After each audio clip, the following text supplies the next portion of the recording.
Welcome students, welcome you arts academy class 12th political science chapter 2 द्रव्यता का अंत।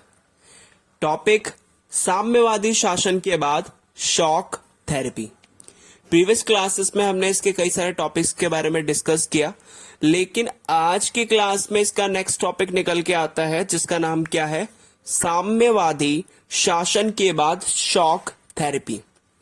सबसे पहले इस टॉपिक के मतलब के ऊपर बात करेंगे। इस टॉपिक क्या कह रहा है? टॉपिक ये कह रहा है साम्यवादी शासन के बाद। साम्यवादी शासन जिसका मतलब ये निकलता है कि जब सोवियत संघ का विघटन हो गया, सोवियत संघ के टूटने के बाद एक मॉडल अपनाया गया था, एक तरीका अपनाया गया था जिसका नाम क्या था, शॉक थेरेपी। मेन हम इसमें शॉक थेरेपी के बारे में बात करेंगे कि उसमें क्या क्या चीजें की गई। तो सबसे पहले हम कुछ बेसिक फैक्ट्स के ऊपर बात करेंगे या फिर बेसिक चीज के बारे में बात करते हैं। सबसे पहले बात करते हैं इसमें रूस, मध्य एशिया के गणराज्य और पूर्वी यूरोप के देशों में पूंजीवाद की ओर संक्रमण का एक खास मॉडल अपनाया गया। मतलब कि क्या हुआ कि जैसे ही सोवियत संघ टूटा, जिसका मतलब क्या हुआ, साम्यवादी शासन खत्म हो गया, और वैसे ही साम्यवादी शासन की जगह अब वहां पे कौन सा शासन आएगा, पूंजीवादी शासन आएगा या पूंजीवादी व्यवस्था लाई जाएगी वहां पे। क्यों?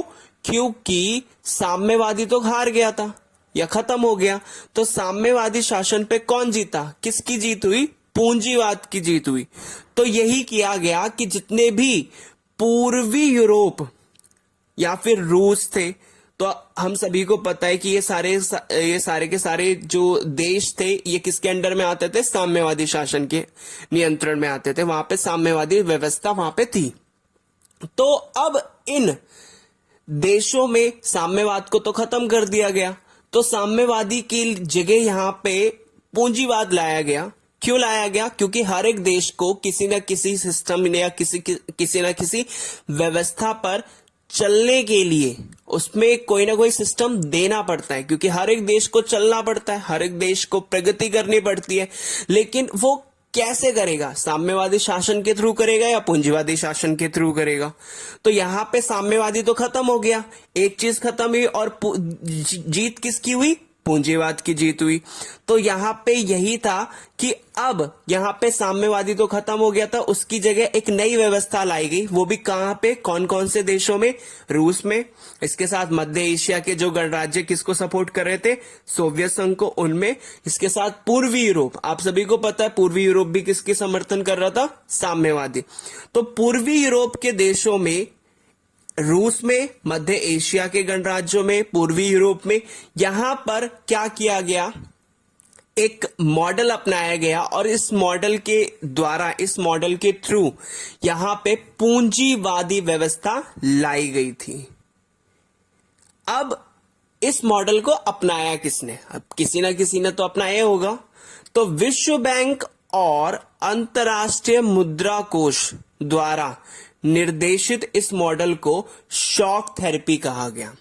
तो अब यहां पे क्या किया गया, साम्यवादी शासन के विरुद्ध उसको खत्म करके एक नई व्यवस्था लाने के लिए, कौन सी व्यवस्था, पूंजीवादी व्यवस्था लाने के लिए एक मॉडल बनाया गया। इस मॉडल का नाम रखा गया शॉक थेरेपी। और ये मॉडल अपनाया किसने था? तो ये दो विश्व स्तर पे संस्थाएं थी। सबसे पहली तो विश्व बैंक और दूसरी अंतर्राष्ट्रीय मुद्रा कोष। तो इन दोनों ने एक मॉडल अपनाया जिसका नाम क्या था, शॉक थेरेपी। अब शॉक थेरेपी के अर्थ के ऊपर बात करते हैं। इसका मतलब क्या है शॉक थेरेपी का? तो शॉक थेरेपी का मतलब है आघात पहुंचाकर उपचार करना।